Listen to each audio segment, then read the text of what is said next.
লজিস্টের পক্ষ থেকে আপনাদেরকে স্বাগতম। তো আজকে আমরা দেখব কিভাবে একটি প্রোডাক্টে আমরা ডিসকাউন্ট অ্যাপ্লাই করব। তো এটি একটি প্রোডাক্ট। তো এই প্রোডাক্টের সেল প্রাইস এখানে আমি একটি সেল প্রাইস দিতে পারি। ফর এক্সাম্পল আমি এটার সেল প্রাইস দিলাম হচ্ছে 500। তো এটা জাস্ট একটু ডেমো, এই জন্য আমি এটা বসালাম। আপনি যেটা অরিজিনাল হবে সেটি আপনি বসাবেন। বসিয়ে আমি এখানে সেভ করে দিলাম। সেভ করার পরে এখানে দেখুন এটি হচ্ছে এই প্রোডাক্টের নাম লেখা হয়েছে, এখানে ক্যাটাগরি দেওয়া হয়েছে, এখানে ইনফরমেশন ট্যাবের মধ্যে এগুলো আছে। তো আমাকে এখানে ডিসকাউন্ট অ্যাপ্লাই করার জন্য আমাকে এখানে নতুন একটি ট্যাব দেখুন, মার্কেট প্লেস ডিসকাউন্ট, এখানে যেতে হবে। এখানে গেলে আমরা এর অরিজিনাল প্রাইস যেটি সেটি এখানে দেখতে পাচ্ছি।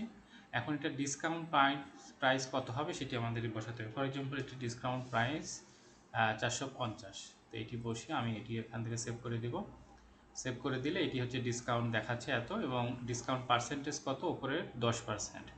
তো এখন আমি যদি জেনারেল ইনফরমেশন এখানে আসলে এখানে একটি বাটন পাবো, কিংবা এখান থেকেই এই যে এখানে যে বাটন, সেই বাটনে ক্লিক করলে কিন্তু এইটা অ্যাপ্লাই হবে। এখন আমি যদি ওয়েবসাইটে একটু ভিজিট করে দেখি, এটা এটা কিন্তু এখনও অ্যাপ্লাই হয়নি, কারণ আমি ওখানে অ্যাপ্রুভালে এখনও ক্লিক করি নাই। তো অ্যাপ্রুভালে ক্লিক করলে এটা অ্যাপ্লাই হবে, এখনও 500 দেখাচ্ছে। তো আমি ওই পেজে ব্যাকে গেলাম, যাওয়ার পরে দেখুন এখানে একটি বাটন আছে, রিকোয়েস্ট ডিসকাউন্ট অ্যাপ্রুভাল, এই বাটনে ক্লিক করতে হবে। তো এই বাটনে আমি ক্লিক করলাম। এই বাটনে ক্লিক করার সাথে সাথে দেখুন এখানে এটি দেখাচ্ছে যে 450 এটি ডিসকাউন্ট অ্যাপ্লাই হয়েছে।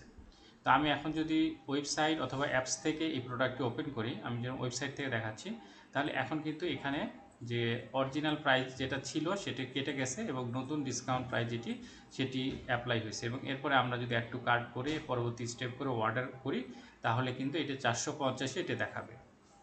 তো এখানে আরেকটি অপশন দেখুন, এখানে যদি আমি কোনো সময় ডিসকাউন্টটি ক্যান্সেল করতে চাই, তাহলে সিম্পলি এখানে একটি অপশন আছে ক্লিয়ার ডিসকাউন্ট, এখানে ক্লিক করলে ডিসকাউন্টটি চলে যাবে। তো আমি চাচ্ছি এখানে ডিসকাউন্টটি রাখবো না, ক্লিয়ার ডিসকাউন্টে ক্লিক করবো। তো ক্লিয়ার ডিসকাউন্টে ক্লিক করলে কিন্তু এটি চলে গেছে, এটি এখন নাই। এবং ডিসকাউন্ট ট্যাবে যদি যাই, তাও দেখবো যে এটি নাই। এবং আমরা যদি ওয়েবসাইটে ভিজিট করি, ভিজিট করলেও দেখা যাবে যে এখানে ওই ডিসকাউন্টটি কিন্তু আর নাই। তো এই ডিসকাউন্টটি অ্যাপ্রুভাল কোথায় নেওয়া হবে, যদি কোনো এখানে কোনো অফিসার যিনি এই লজিস্টের সাইডে, তিনি যদি রিকোয়েস্ট ডিসকাউন্ট ফর অ্যাপ্রুভালে